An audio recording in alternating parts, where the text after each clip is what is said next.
بيتكتب على الخرطوش. آه، شكرا جزيلا لتواجدكم معايا. انا سعيد ان انا موجود معاكم هنا في مهرجان مراكش في الدوره ال 22. سعيد ان انا موجود مع الشعب المغربي اللي دايما بلتقي بيه منذ سنوات طويله، منذ عملت فيلم دمي ودموعي وابتسامتي في اوائل حياتي العمليه. كنا هنا في اشتغلنا في كازابلانكا وصورنا في الرباط وبعدين صورنا في مراكش. فأنا سعيد إن أنا موجود تاني. ارتبطت بالمهرجان منذ دورته الأولى في النهارده 22 سنة، وبقى أكرم في الدورة ال 22 بعد 22 عام من حياة المهرجان ومن عمره. فأنا سعيد جدا إن أنا موجود، وبالصدفة أنا تاريخ ميلادي 22 مارس، فرقم 22 ارتباط جميل جدا وإنساني جدا معايا. هو دايما العالم بيتقدم، العالم التكنولوجي بيتقدم بشكل كبير جدا، في السينما بالذات العالم تقدم جدا. فالنهارده الفنان السينمائي بيواجه تجربة صعبة، لأنه الإنترنت بقى موجود عندنا، التليفونات النهارده بقى فيها كل حاجة، بنتعامل بتكنولوجي عالية جدا، في منصات موجودة في الهواء المطلق ده، مش زي زمان. السينما زمان كنت لازم تروحي دار العرض تتفرجي على الفيلم، النهارده احنا ممكن نتفرج على الفيلم في الموبايل.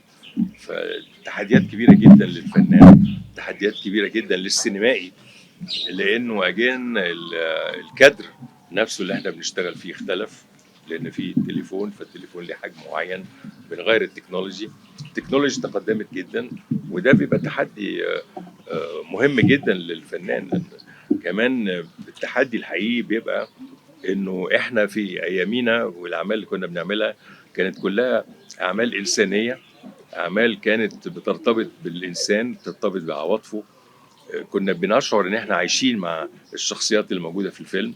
النهارده مع التكنولوجي الجديده احنا بنتفرج على الفيلم، بنتفرج على تكنولوجي متقدمه جدا، مذهله جدا، لكن ما فيش تعاطف بيننا وبينها. هناك بعد ما بيننا وما بين الشخصيات اللي متواجده، لانها شخصيات معظمها غير حقيقيه. الناس اللي بتطلع على الحيطان وبتجري والافاتار يعني مش دي السينما اللي انا اعرفها، اللي هي بتتكلم عن النفس البشريه وعن الاحاسيس الانسانيه. واعتقد ده تحدي كبير جدا بالنسبه للسينمائيين الجداد. اولا انا مع المنافسه، انا مش ضد المنافسه، انا مع المنافسه. انا بعتقد ان المنافسه هي اللي بتحقق الكثير. المنافسه مهمه، المنافسه تبقى منافسه شريفه علشان نقدر نصل الى الافضل، لان الحياه بدون منافسه بتصبح حياه فارغه. واحنا في حياتنا في العمليه في مجال السينما هي كلها منافسه، كانت منافسه اذا كان في الاداء، اذا كان في الافلام، اذا كان مخرج بينافس مخرج، اذا كان ممثل بينافس ممثل. فلما نعمل فيلم زي فيلم العار فيه 3 ممثلين كبار، في منافسه، والمنافسه دي انا شايف انها صحيه جدا، لان كل واحد بيحاول يقدم الافضل اللي عنده. فالتنافس ما بين المهرجانات انا مؤيده جدا، لانه تنافس شريف وبيوصلنا الى نتائج افضل يعني. فانما المنافسه طبعا زي ما حضرتك قلت كمان في كره القدم وفي غيره وفي الرياضات وكده، هي المنافسه مطلوبه، لان ما فيش حد يقدر يشتغل لوحده، لازم يبقى في تنافس عشان نوصل للافضل يعني. بالنسبه لي اهم عنصر للنجاح هو ان انا لا انظر يمينا او يسارا. انا النجاح بالنسبه لي هو ان انا انظر لنفسي، احاول ان انا اجدد من نفسي، اتعلم من اخطائي، اشوف الفيلم نجح ليه او الفيلم ما نجحش ليه. انا نجحت في هذه الشخصيه ولم انجح في هذه الشخصيه، لماذا؟ يجب دراسه كل شيء. بالنسبه لي كنت بدرس كل حاجه بعملها، بشوف الافلام مع الجمهور، بشوف رد فعل الجمهور، هو من هنا بتعلم ازاي اعمل الافضل. انما الفنان، وانا دي نصيحتي لان انا كنت بدرس في معهد السينما، قعدت ادرس 12 سنه، فكان دايما في التدريس بقول له ما تنظرش لحد، كل واحد فيكم يبص لنفسه ويشوف اجتهاده. اذا كنت بتشكر، اذا كنت هبص يمين او شمال او ابص لاي حد، لازم ابص عشان اشوف هو عمل ايه، مش عشان اقلد حد، مش عشان اغير من حد، مش عشان احقد على حد، ولكن يجب ان انا يبقى ليا شخصيتي المستقله، الادوار اللي انا اعرف اعملها، الادوار اللي انا ما اعرفش اعملها، كل واحد ليه طاقات معينه يعني، الى جانب انه في تحدي. يعني انا عملت دور مثلا الفلاح في مصر، وانا مش فلاح، انا شكلي كده ابن المدينه، يعني ممكن يبقى دكتور مهندس متعلم في الجامعه، لكن عملت شخصيات اللي هي قريبه جدا للناس. عملت دور الصعيدي اللي هو المنطقه اللي هي في في جنوب مصر. كان تحدي، وانا كنت عايز اعمل هذا التحدي عشان اشوف انا هقدر اعمل ده ولا لا. نجحت مع ناس وما نجحتش مع ناس، في ناس اقتنعت، في ناس ما اقتنعتش، في ناس صدقت الشخصيه، في ناس ما صدقتش الشخصيه. لكن انا لازم اشتغل على نفسي، لازم اعمل اكسبيرمنتس على نفسي. انما الممثل اللي هو بيقول خلاص هو ده الاطار بتاعي، انا كده ما اعرفش اعملها دي. انا عمري ما كنت كده، من يوم ما ابتديت وانا بلعب شخصيات مختلفه، مفيش شخصيه زي التانيه. وكان لما يجي شخصيه متقاربه حتى من شخصيتي انا نفسيا، ما كنت برفضها. انا مش عايز العب دوري، مش عايز العب، انا عايز العب شخصيه مختلفه، انسان تاني انا اتخيله، اشوف هو بيتصرف ازاي، تصرفاته، خلفياته الاجتماعيه شكلها ايه. فانا بشوف ان ده مهم قوي بالنسبه لاي ممثل جديد، انه يشتغل على نفسه بس، يشوف امكانياته هو اللي ممكن يعملها ايه، الى جانب انه يبقى فيه تحديات. عايز اجرب الشخصيه دي، عايز اجرب الشخصيه دي. هو انا متفق طبعا مع هذه النظريه، لان السينما زي المجتمع المصري عموما يعني مرينا بتجربه قاسيه جدا، ان احنا مرينا بثورتين في سنه واحده. يعني كان في ثوره يوم 25 يناير ضد نظام معين، وبعدين جاء نظام اخر.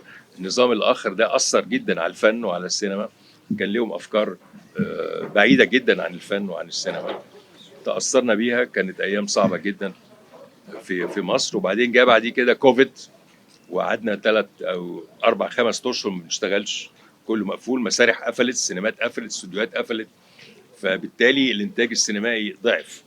لما ابتدينا تاني نرجع تاني، ابتدى في حركة جديدة للنهوض بالسينما. فدي فترة فعلا مرينا بيها صعبة قوي. النهارده بقى لنا حوالي ما بين 3 4 سنين السينما بتتقدم، تكنولوجي جديدة كلها دخلت السينما المصرية، كاميرات جديدة، آلات عرض جديدة، كله اتغير. فابتدى المخرجين يقدموا جديد، التأليف في السيناريوهات اختلف، الممثلين أدائهم اختلف. فأنا شايف إن احنا في رينيسانس جديد للسينما المصرية جاي. جريئة أكتر، أيوة جريئة طبعا، مفيش شك، ولازم يبقى الإنسان جريء في حياته، وخصوصا في العمل الفني. يعني أنا بشوف إن حرية إبداء الرأي هي دي اللي ممكن تقدم الفن الجيد. يعني احنا عملنا فيلم اسمه الملحد، والفيلم حصل عليه هجوم شديد جدا من غير ما حد يشوفه، على اسم الملحد. يعني الانسان الملحد موجود في مجتمعاتنا، ما نقدرش ننكره، ما نقدرش نحط راسنا في الرمل ونقول مش موجود. في ناس الحدت، فاحنا بنناقش القضيه. صار هناك هجوم ضده، الحمد لله اخيرا المحكمه حكمت بان الفيلم يتعرض. فلما يتعرض هيحصل فيه مناقشه، وده شيء جميل. يعني لازم ان احنا نتناقش الفن السينمائي والفن المسرحي ايضا، لازم يبقى فيه هذه الاراء المختلفه. يعني انا غير مؤمن ان انا اخش فيلم نبقى كلنا مجمعين ان هو كويس، او نجم كلنا مجمعين ان هو لا. الفيلم او العرض السينمائي او الكتاب او كل حاجه لها جوانبها ولها بور والكونتر بتاعها يعني، ولازم يبقى فيه مناقشه. يعني انا اجمل حاجه بالنسبه لي لما اخش فيلم السينما واخرج اتناقش مع اصدقائي، ايه رايكم في الفيلم، ايه الفيلم عمل ايه، بيقول ايه. ده الفيلم، يعني الفيلم لازم يناقش قضيه، لازم يتكلم في حاجه. السبب بقى الواد كوتير، الواد البراند فين والبراند راح فين. طبعا انا طبعا انا موافق معاك، يعني مهرجان السينما مش كده، يعني مش هو مش ديفيليه يعني، لكن تحول الى ديفيليه للاسف. وانا في مهرجان القاهره كنت دايما بطلب من كل الضيوف، يا جماعه مش عايزين نعمل ديفيليه، من فضلكم مش عايزين المذيعه تقف تقول وريني يا حبيبتي الفستان، طب لف كده وريني، لا يعني مش دي السينما، يعني مش ده المهرجان خالص. والتسريحه مين اللي عامل لك الكوافير ومين الماكير، ونخش في حته ثانيه خالص بقى مالهاش دعوه بالفيلم ولا بالمهرجان. فانا موافق معاكي طبعا، يعني المفروض ان ده يبطل يعني، بس لازم نقول للزميلات يبطلوا الحكايه دي. بصي، هو السر في الحفاظ على اي علاقه هي الصدق في العلاقه. العلاقه الصادقه هي العلاقه اللي بتستمر، هي العلاقه المتينه. ما يبقاش فيه خداع، ما يبقاش فيه علاقة سطحية، ما يبقاش فيه علاقة ليها مصلحة. العلاقة الإنسانية الجميلة المستمرة هي العلاقة اللي ما فيهاش مصلحة. المصلحة الوحيدة هو الارتباط العاطفي، الارتباط الإنساني، الحب ما بين الناس. ده شيء جميل. الإنسانية بتتميز، الإنسان بيتميز بأنه عنده قدرة على الحب وعلى العطاء. دي ميزة الإنسان. فعلاقتي بيسرى علاقة وطيدة جدا من زمن طويل. بثق فيها جدا، هي بتثق فيها جدا. وزي ما هي قالت أنا الصندوق الأسود بتاعها وهي الصندوق الأسود بتاعي. فالأيام السوداء اللي احنا شفناها فلا، هي صديقة عزيزة جدا وهي حبت انها تبقى متواجده وهي اللي تكرمني، فكنت سعيد بهذا يعني. وشنو رايك في العلاقه بين الناس اليوم؟ على المستوى المهني او الشخصي؟ مع الناس عموما يعني آه. عموما سيئه جدا طبعا للاسف. يعني انا مش عارف ليه. يعني ممكن نبقى افضل من كده بكتير من غير اي، بس للاسف انه لما بتخش الغيره مثلا بيخش في بعض الاحيان الحقد، بعض الاحيان كل ده بيأثر في العلاقه الانسانيه. ما اعرفش ليه، لانما انا عمري ما حياتي ما كان عندي غيره من حد، ولا عمري حقدت على حد. ولما الانسان بينجح بقول له برافو، ولما الانسان بيفشل في شيء بقول له ان شاء الله نيكست تايم تبقى احسن. وشايف ان انا ماشي في خط ليا مستقل، عارف انا بعمل ايه ومتجه فيه. وانا دي نصيحه بقول للناس كلها، يعني كل واحد يفكر في نفسه، ما يفكرش في غيره، وما يشوفش غيره، وما يشوفش غير الافضل يعني، ويشوف الافضل في الانسان. يعني احنا كل واحد فينا، كل انسان فينا ليه جوانب مختلفه، فالجانب الاحسن والجانب الافضل ندور عليه، ما نقعدش ندور على الجانب السيء عشان ننكش يعني. هو طبعا انتوا سمعتوا السؤال؟ هقول لكم السؤال. لو رجع بيا الزمن تاني هل هعيد الحياه اللي انا عشتها دي؟ انا حبيت السينما وانا عندي 8 سنين. لقيت عالم غريب جدا. الفيلم المصري الابيض واسود ده العالم يعني انا جاب لي حاله من الدهشه ومن الذهول من هذا العالم الغريب جدا، الناس اللي عايشه دي، المواضيع والقصص. حبيت جدا انور وجدي وليلى مراد، وحبيت افلامهم وادوارهم مع بعض. فقلت ان انا عايز ابقى في هذا العالم. حبيت العالم الخيالي ده اللي هو كله فيه ضحك، فيه كوميدي، فيه تراجيدي، فيه حب، فيه حاجات كتيره رومانسيه. فقررت ان انا عايز ابقى في هذا العالم. اعمل ايه بقى فيه مش عارف، انما انا عايز ابقى في السينما. بعد شويه ابتديت اقرا كتير، فابتديت اعرف ان المخرج هو اللي ورا هذا الخيال. فقلت عايز ابقى مخرج. خلاص بقى، هو ده الراجل اللي هيعمل كل الفيلم ده اللي انا شايفه. البيوت اللي بتتهدم والارض اللي بتتشق والناس بتقع جواها ايه العالم ده. فقررت ان ابقى مخرج. قعدت اقرا، درست، دخلت معهد السينما، كنت متفوق جدا فيه. استاذي كان يوسف شاهين، صلاح ابو سيف، كبار المخرجين في السينما المصريه. وبعدين سافرت امريكا عشان اكمل دراستي، واشتغلت في امريكا. اشتغلت 3 سنين، كنت بعمل افلام قصيره وافلام دوكيومنتري، زي ما كل ده المخرج اللي جوه خيالي. ورجعت مصر عشان اخرج اول فيلم ليا. فالمنتجين والموزعين لقوا ان انا اقف قدام السينما، لان كان في نقص في الوجوه الجديده. الفيلم الاولاني بتاعي نجح نجاح كبير جدا، كان اسمه دلال المصريه. الفيلم الثاني كان اسمه نار الشوق، ونجح نجاح منقطع النظير، وانا نجحت معاه. فما بقاش فيه ولا منتج ولا مخرج عايزني اخرج. عايزيني كلنا امثل، لانك انت خلاص الافلام بتجيب فلوس وانت هتجيب لنا فلوس، فانت تقعد تمثل. مش عايزيني اخرج خالص. فالى جانب بقى الصحافه هاجمتني. كنت بتهاجم من الصحافه طول الوقت يعني. وكل جورنال افتحه والاقي الناس الصحفيين المسيحيين من النقاد يعني. واروح السينما الاقي الفيلم ناجح. فقررت ان انا اخش تحدي، فدخلت في التحدي، بقيت اخد جوائز احسن ممثل. تقدمت، عملت مسرح وعملت تلفزيون وعملت افلام كتيره، حصلت فيه على جوائز كتيره قوي. ومن هنا استمريت يعني. فانا مش متخيل نفسي بعمل حاجه تانية. النهارده انا ماسك مهرجان القاهره السينمائي الدولي. انا بشوف ان انا بعمل فيلم، انا بنتج فيلم. المهرجان بالنسبه لي هو انتاج، انا بنتج بروجكت، في سيناريو، في اخراج، في ممثلين، في شخصيات، في ادوار، في فيلم بيتم. افلام بتتعرض هنا، افلام مرممه هنا، عندنا فيلم اندستري هنا، عندي جبهات كتيره جدا، لغايه لما الفيلم يخرج في النهايه البرودكشن بيطلع. ببقى عايز انه يبقى ناجح من سنه لسنه، من فيلم لفيلم. فانا بالنسبه لي مهرجان السينما كده، فانا مش شايف نفسي بعمل اي حاجه غير السينما الحقيقه. يعني حبيتها جدا وعشت حياتي كلها فيها. والرسالة التي ترغب الجمهور أن يتذكرك؟ الرسالة الوحيدة اللي ممكن أقولها إنه فنان، يعني راجل حب الفن وعاش فيه واستمر حياته فيه يعني. أنت بتتكلمي صح طبعا، إحنا جايين من جيل تاني خالص، لكن أنا بشوف دايما الموهبة. وأنا اللي عايز أقوله بس إنه في فرق كبير جدا بين النجومية والخوارزم اللي أنت شايفاه ده. النجم ده هم ليه سموه نجم؟ أولا هو أمريكا أطلقت كلمة نجم على السينما. للنجم لانه بعيد، النجم بعيد. المسرح اسمه اكتور، فهو ثياتر اكتور، يعني ممثل مسرحي. تمد ايدك كده تجيبيه لانه واقف على المسرح.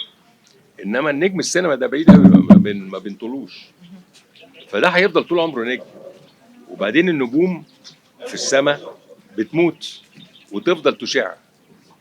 نفس الحكايه مع نجم السينما. نجم السينما بيفضل يشع. النهارده شاديه لسه بتشع، رشدي اباظه بيشع، يعني لسه موجودين عايشين يعني.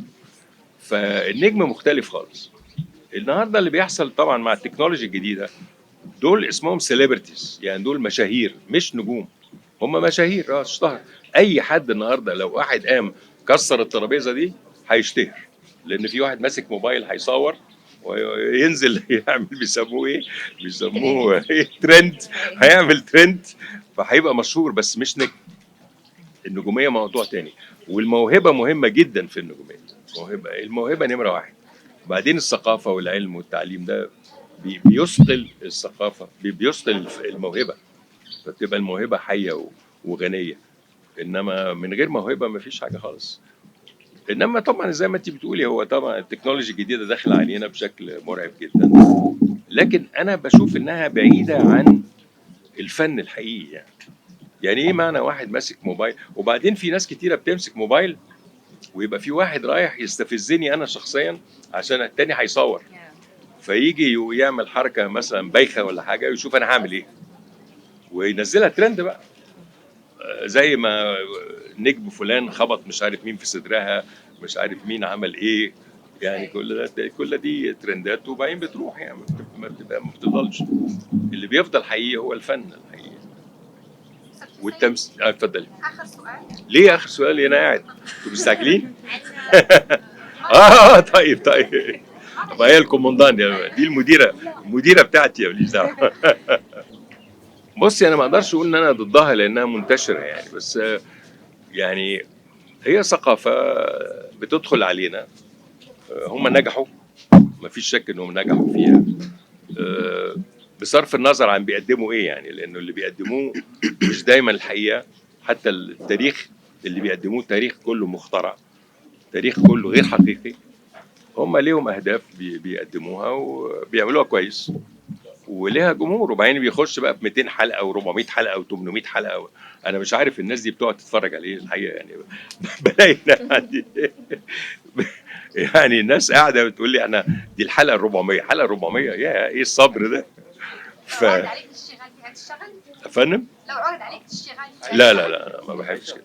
انا بشتغل 8 حلقات 12 حلقه دول على قد كده، بس يبقى في سبستنس، يعني يبقى في موضوع. اصل انت عارفه لما تبقي تتفرجي على 400 حلقه لا يمكن هتفتكري حاجه، لا يمكن. يعني مين الشخصيه؟ ما هو كلام وحواديت وناس خارجه وناس داخله. انا احب اركز في الشغل زي الفيلم كده. الفيلم السينما بيبقى دوكيمنت، يعني عندك دوكيمنت. نمره واحد المعيار ان ما كنتش عملتها قبل كده، لازم تبقى شخصيه جديده عليا خالص، والشخصيه ملهاش دعوه بالمهنه. يعني في ناس كتيره تقول لك ايه انت عملت دكتور، اسالني دكتور، ما الشخصيه بتختلف. دكتور ليه شخصيه معينه، تركيبه معينه، خلفيه معينه، بصرف النظر عن مهندس. ضابط، طب انا عملت ضابط بوليس مثلا 15 ضابط، مين هم؟ ولا واحد زي التاني، ولا واحد زي التاني. دي مهنه غير الشخصيه. الشخصيه تركيبتها ايه، هو بيعمل ايه في حياته في البيت، خلفيته الاجتماعيه، خلفيه الثقافيه، دي ما بتبقاش موجوده في الورق، ده مش موجود في السيناريو. انا كممثل انا اللي بعمل الشخصيه دي وبقول هي خلفيتها كده، هي شخصيتها كده. Thank you. وما تنسوش تابوناو معنا فلاشين وتتابعونا على مواقع التواصل الاجتماعي.